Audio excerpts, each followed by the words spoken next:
अस्सलामुअलैकुम। सो कैसे आप लोग, उम्मीद करते हैं कि आप तो हम लोग खैरियत से होंगे। सो आज की वीडियो में हम कुवैत की कुछ बड़ी और इम्पोर्टेंट अपडेट जो आ रही है वो आप लोगों के साथ शेयर करने वाले। अगर आप कुवैत में रहते हैं, कुवैत के हालात वाक़यात से वाखबर रहना चाहते हैं, इस वीडियो को आप शुरू से लेकर आखिर तक जरूर देखें। सबसे पहली खबर आप लोगों के साथ शेयर कर दी सकी आपको होते हैं कि कुवैत में सुबह सुबह ट्रैफिक ज़्यादा सड़कों पर जाम रहता है। उसकी वजह ये रहती है कि तमाम जो मंत्रालय के अधिकारी होते हैं वो भी जाते हैं और जो स्कूल के बच्चे होते हैं लोग उनको भी लेकर जाते हैं। तो यहाँ पर जो सोसाइटी ऑफ इंजीनियर के सचिव हैं इंजीनियर फहद अल उतैबी, उन्होंने कहा है कि कुवैत के अंदर जो ट्रैफिक जाम ज़्यादा हो जाता है इसको हल करने के लिए जो कुवैत के अंदर मंत्रालय जितने भी हैं यानी जितनी मिनिस्ट्री हैं, सरकारी डिपार्टमेंट है, उसकी जो काम का टाइमिंग है वो चेंज कर दिया जाएगा। जहाँ तो उसमें कुछ बदलाव किया जाएगा ताकि तमाम लोग एक वक्त पर घरों से ना निकलें और एक वक्त पर लोग घरों से निकलते हैं जिसकी वजह से ट्रैफिक ज़्यादा जाम होता है। तो यहाँ पर बताया जा रहा है कि थोड़ा कुछ ऐसा बदलाव किया जाएगा ताकि थोड़ी बहुत टाइमिंग जो है वो लोगों की अलग अलग रहेगी, तो एक साथ लोग नहीं निकलेंगे तो सड़कों पर इतना ज़्यादा रश नहीं होगा। तो आप इस बारे में क्या कहते हैं कमेंट बॉक्स में जरूर से बताएं। और जबकि यहाँ पर यह भी कहा गया है कि जो लोग गाड़ी चलाते हैं, जो कुवैत के अंदर रूल्स रेगुलेशंस हैं उसकी पाबंदी जरूर करें। गाड़ी चलाते वक्त फ़ोन के इस्तेमाल पर पाबंदी लगी हुई है और ज़्यादा स्पीड वगैरह आप न दिखाएं गाड़ी चलाते वक्त। और भी जो रूल्स रेगुलेशंस है उसकी पाबंदी तमाम लोगों को करने के लिए कहा गया है।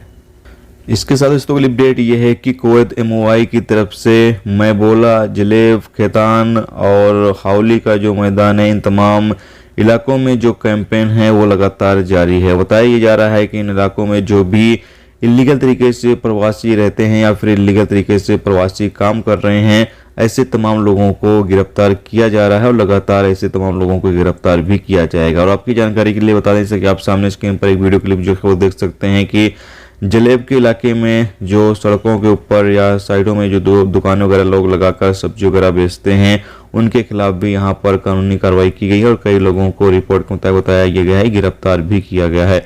याद रहे कि इन तमाम चीज़ों में यानी इस तरह के काम में जो लोगों को गिरफ्तार किया जाता है उनको कुवैत से जो है वो डिपोर्ट कर दिया जाता है, दोबारा वो लोग कुवैत नहीं आ सकते हैं।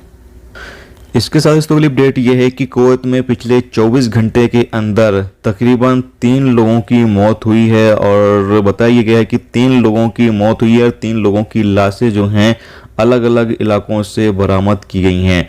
सबसे पहले बताया गया है कि एक शख्स की लाश एक कार के अंदर मिली जो कि फाइल के एक खुले एरिया में खड़ी हुई थी। तो वहां पर एक राहगीर ने देखा कि एक शख्स जो है इसके अंदर मरा हुआ पड़ा हुआ, तो उसने फिर फ़ोन किया तो टीमें जो हैं वो वहां पर पहुंची। इसके साथ ही बताया गया है कि अल खैरैन के इलाके में भी एक कार के अंदर एक लड़की की लाश जो है वो बरामद की गई है। इसके साथ ही आगे बताया गया है कि एक मिस्री शहरी को मैबोला की एक प्राइवेट स्कूल में स्विमिंग पूल के अंदर तैरते हुए पाया गया है, जो कि उसकी भी मौत हो चुकी थी और ये सिक्योरिटी गार्ड के तौर पर वहां पर काम कर रहा था। तो कुवैत के अंदर अभी लोगों की मौत जो है वो काफ़ी ज़्यादा हो रही है। 3 लोगों की मौत हुई है और बताया यही गया है रिपोर्ट के मुताबिक कि जहां तक के अंदाजा है कि ये तीनों के तीनों गैर मुल्की ही थे। दोस्तों ये थी आज की कुवैत की कुछ बड़ी और इम्पोर्टेंट अपडेट, इम्पोर्टेंट जानकारी जो आप लोगों के साथ शेयर कर दी गई। तो उम्मीद करता हूँ